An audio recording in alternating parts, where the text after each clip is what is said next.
See some oysters coming out. Yeah. We have a couple shiitake blocks up on the top that haven't started to grow yet. Mm-hmm. So these rooms are kept at about 65 degrees Fahrenheit, Okay. which is it's fairly cool, but the mushrooms. Before we had temperature control here Mm-hmm. when we were still under construction. Mm. It was very warm in here. It was probably like 75 degrees, Mm-hmm. and the mushrooms would grow too fast.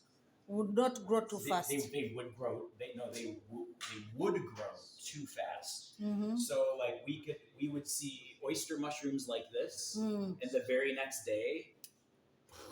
Actually, for us, the oysters, once you have those today, tomorrow they are being harvested. Yeah, see, that's what because it's pretty warm, right? Oh. So we drop the temperature so that they grow a little more slowly, and they wouldn't get too big too fast. Okay. So yeah, we have it at about 65 degrees Fahrenheit, and about 85% humidity. Now, to the oyster mushrooms, what do you think is very important? Because now I've realized, because for us at home, today they are small, tomorrow you're harvesting. Today they are small, tomorrow they are harvesting. And then one thing I've seen about this farm is that you are harvesting and then keeping the blocks. When I was at Mike Tyson's place, I'm sorry, I will call him Mike Tyson. Sure. He's called. You said Darren. No, that is not Darren. Oh no, that's the other.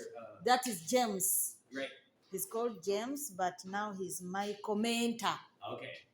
My commenter's place. He said they harvest once and throw away the blocks. Most mushroom or a lot of mushrooms farms do that.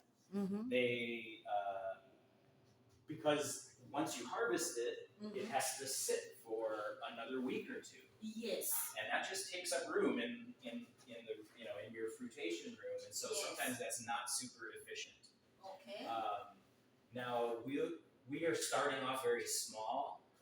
We're starting slow.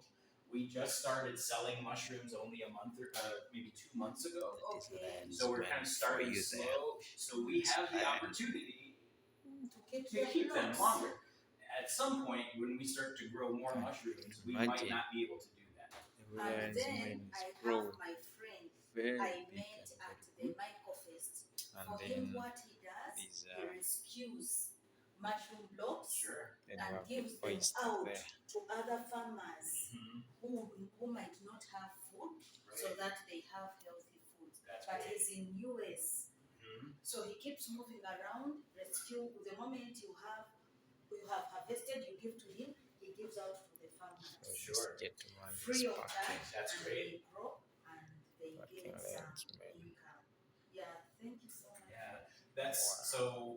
Some mushroom farms give their blocks away. Sometimes they sell them, for a couple dollars, so people can get very cheap mushroom blocks, but still get some mushrooms from them.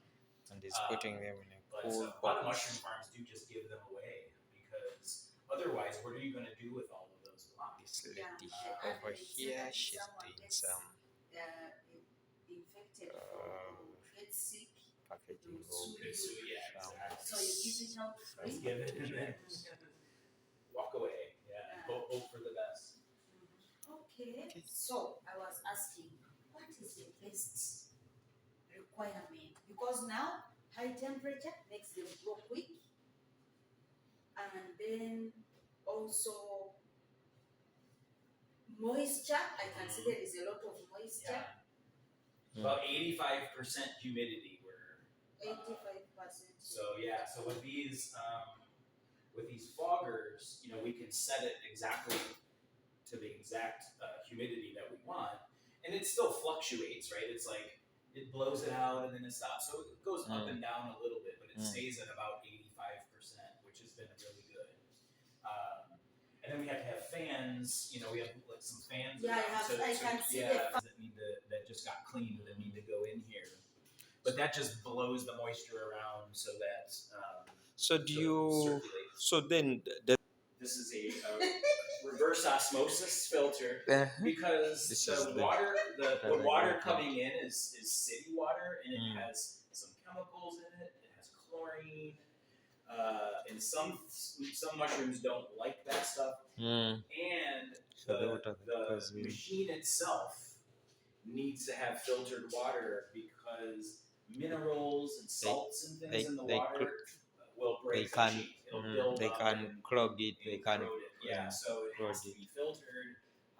You don't need to use filtered water for mushrooms, but this humidifier requires it. Yeah, there are people who advised that water should be filtered to reduce on the infection. Yes. Yeah, they had recommended that. Yeah, and this water fogger also has an ozone generator. So the ozone is a gas that it can generate that sterilizes it.